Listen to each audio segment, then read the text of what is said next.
Logic hack. 1, 2, test. Where can I find a sniper rifle? I need ammo for the PSG-1. I want the lies win now! That's my favorite online ever. Hello everybody and welcome to Chillcast. The Fox Brother and KyleDoubleU and Shanzenos. What's up? We're just chilling. Ammo Gundam. So fanboys, right? So them fanboys, you know. Though before we kind of discussed this, we were talking about how Metal Gear Solid 4 is... What's going on? Well, I mean, I heard that the if you have the HD collection, it will connect you to different servers, allowing you to play online again. But I'm not actually sure if this is true. If it is true, that'll be amazing. Yeah, because jailbreaking to get on the MGO servers or save MGO servers for MGO2 is a bit of a pain in the ass because you need a jailbroken PS3. Yeah. Mm-hmm. And it's very dumb to play a jailbroken PS3 online. Right. Extremely dumb. Yeah. But yeah, I would be very happy if this is true because Metal Gear Online on Metal Gear Solid 4 was my favorite online game of all time. Of all time. But yeah, if that is true, that'll be amazing. Even though Metal Gear Solid 5 will bring back a whole another... Yeah, but it's still questionable whether or not MGS5 would have a good online, though. That's the thing. Yeah. Gotcha. I'm sure they will, but we'll see. High hopes. High hopes. I never really got into Metal Gear Solid, but like, you know, You need to play Metal Gear Solid 1. Yeah, I figured. You know, I hope they remake it again because the remake on GameCube was alright, but the remake on GameCube I heard was actually pretty terrible. Oh. Like, I was recommended to not play that version, Really? even though I already have the original, so it didn't matter. But I was recommended specifically not to because they changed some bits of dialogue and changed some of the story elements or something like that. I mean, it looked 1-to-1. But where can I peacefully find a sniper rifle? where can I find ammo for the PSG-1? Where can I peacefully find an ammo for the PSG-1? I can only imagine that the complaint was probably about gameplay because the story looked mostly intact.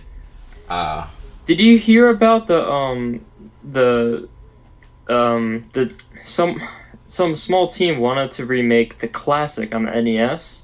It wasn't actually on NES, it was, what was it? NES version was the shitty one that Kojima didn't want responsibility for. Oh, wait, they wanted to remake the Game Boy one? No, it's not Game Boy. It was the original, but the original was on a different system that was only in Japan, and I don't remember what it is off the top of my head. Famicom? No, it wasn't an NES game of any kind. It was a PC game, but I can't remember what the computing system was. It looked cool, but then after, like, a week or two after they got permission for Kojima to release the game... I know, Konami cockblocked them. Yeah, they were like, no, you can't do it. But in a way, that may be good because he might have done that because maybe he has plans to remake it himself. The only that's versus Metal Gear Solid 1, which doesn't really need a remake because it's so easily playable and it's about the same as it was back then. Ooh. It's still one of the best PS1 games. I would say that it's on the tip of my tongue. I can barely remember what the system was. Not a system, but what computing system it was that it was on. I think... No, I can't remember off the top of my head. But I do know that would be one of the few excuses in which remaking it would be fine, is because of its age, the connection to all of the other plot lines is a little bit iffy. And Jeez. And on top of that, it would make it more easily accessible, whereas it's pretty easy to get a PS1 game, because most PCs today can run a PS1 emulator. PS2 has emulation for PS1, PS3 has emulation for PS1. It's fairly easy to play a PS1 game, so there's really not too much of a reason why you would want to remake the first one. Yeah. But the original, I can side with that more because it's it is a bit different since it was there was such a huge gap in time between that and MGS1. Mm. The plot is kind of all over the way. But then again, even with Kojima's newest game, him keeping the plot from having plot holes has not really been a skill from him. Metal Gear. Honestly, I give props to anyone that fully knows like the plots and like all the backstory of the Metal Gear Solid franchise. Because there's so much and it's so confusing. Gets retconned almost. It gets retconned a lot. It gets changed up a lot. There's a shit ton of plot holes. My brother, it's not too confusing so much as they just keep fucking up the story continuum in one way or another by changing something in a newer game. Uh-oh. My brother always jokes around that Kojima doesn't actually know what's going on himself. It's more than likely that he probably doesn't. I'm making all these games, but I don't know what's going on. Metal Gear Solid 4, he didn't even... I don't actually remember if it was either after Metal Gear Solid 3 or 4, but one of the two, he no longer even wanted to make MGS games anymore. Yeah, I think but then he started getting death threats, and he's like, okay, I'll make the game. Which is probably why 5 looks pretty weak to me, to be honest. It doesn't look weak. Dude, they've been focusing on making a game engine for several years now, ever since Metal Gear Solid 4 came out. They've been polishing this game engine to make some amazing games like Silent Hill. They're using. I mean, it did good with the making of the game engine, but I really like the actual game itself, not the engine. It looked kind of dull. It didn't really look like it. Why it looks dull is because they're trying not to spoil anything before release. Like, once you have the full game in your hands, you're gonna have the full. Have the full experience. Hold on, actually, I gotta apologize because never mind. I was thinking more of Ground Zeroes.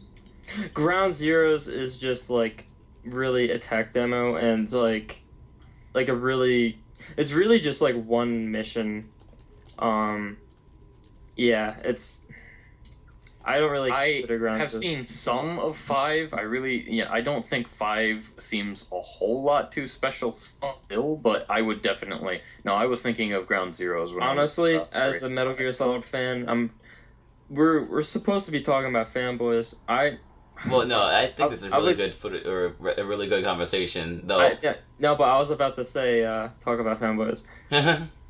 Some people may consider me a Metal Gear Solid fanboy, and I'm a big fan of the series. Oh yeah, I can tell. And honestly, I think Ground Zeroes should have been part of the Phantom Pain. It shouldn't have been a separate game. And I know a lot of people disagree, but others do. I can't imagine people disagreeing unless they're just blindly white knighting because they like Metal Gear Solid fans. I know that, I'm just saying, unless they're blindly white knighting because they like the creator, which has nothing to do with it, but people do that all the fucking time anyway. Yeah. Like, just, I like this company, so I'm going to excuse bad practice because I like this company. The company doesn't like you. They don't care about you. I can tell I don't know why you're excusing their practice. Welcome on. I can tell that Kyle's a fanboy of Metal Gear Solid. His Skype name is literally, or his Skype icon is literally, "Where can I find a sniper rifle?" with a question mark. It's like, I love how you did it too. Is like, where it can is in like bright yellow letters. Find A. In like yellow letter, sniper with orange, rifle with red, like bright red with a question mark right next to it. It's just amazing. Now that's just some true like graphic design right there. And I'm professional. Oh man. Where can I find ammo for the You know what? We already had this footage, and like we already have us in the beginning saying this, and I'm gonna keep that in the Chillcast. Hey, boss is on. Oh hey, haven't seen him in a minute. I can't wait. Because he's trying to limit his amount of fun for whatever unknown reason he doesn't feel like disclosing.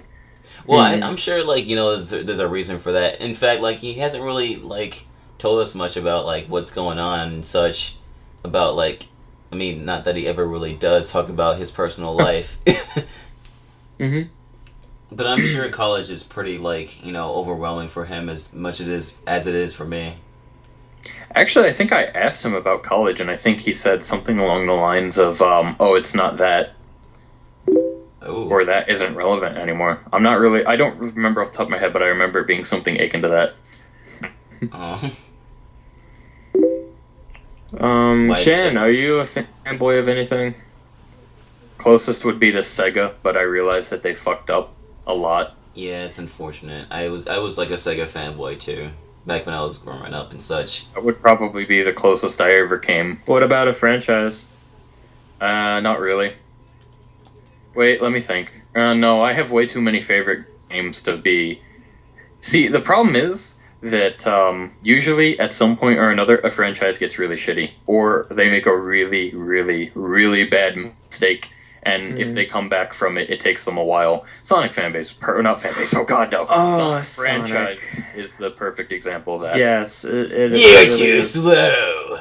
Too many of my favorite games are either one-hit wonders or the series like either went completely Honestly, straight after that game or soon they- after the game. What they truly need is Sonic Adventure 3 and, like, really focus on that and make it amazing. We really Yeah. don't need a Sonic Adventure. We 3. do need a Sonic Adventure 3. Well, I Here's mean, the at least thing. we need to like. Actually, I don't even know because like Sonic Adventure 2 was one of my favorite games growing up as well, and somehow I don't know why, but Sonic Heroes. But let's not exclude that or include that because I'm sure Shen has a whole lot of things to say about that. But Yeah. Sonic Well, if Adventure you were 2 wasn't playing on the enjoy. GameCube, it just had a terrible story and some very meh gameplay. If you're playing on the PS2, I'm gonna ask you how the hell you didn't put hundreds of hours into managing to complete that thing with all the glitches that thing was rife with. It's funny because like But it was almost Sonic as 2006. bad as Sonic 06 for me when I first booted up. And the PS3 version is even buggier on 06, which is also ironic because Sonic Heroes was buggy on PS2. Sonic Heroes.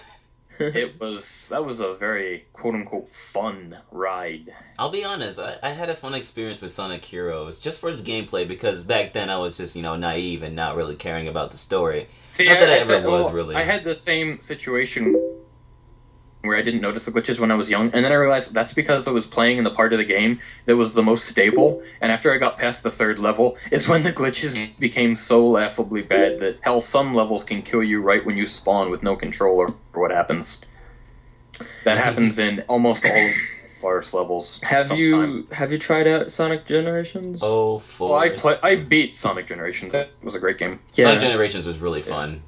People shit on it way too much just because of the fact that It's a they didn't believe flashback. Sega could ever make a comeback, or they would say that, oh, I don't want to play Sonic levels that have been rehashed. They're not rehashed though; they're totally remixed. Yeah. Mhm. And I love that about it. Granted, it's not as fun to play again and again. Like if you've played it like 30 some times, it starts to lose its charm. Yeah, it's kind of more just about an experience. And, there's not much of what you First can do. time through, it's really fun. Yeah. So long as you put on the certain skills that make it function like a Sonic game. I thought that was pretty stupid, the inclusion of skills and the fact that there's, I think, like 2 or 3 skills that you have to have the game actually function like a Sonic game, which was stupid, but once you get those skills, you're fine. Has there been any Sega franchises that you are glad that has, like, continued on to other platforms? Not really. I can't really think of any Sega franchises. It's Sonic time to time. I can only think of one that I really enjoy still. which Soul, is Soul Calibur. I was kind of impartial mostly because I didn't get to play Soul Calibur on the Dreamcast. When I loaded up the burned copy I made, because it was more recent, so I didn't play. It was one of the games I didn't play back in the day, one of the few. But when I loaded up the burned copy I got recently, it looked like a glitched movie reel. It was really bad.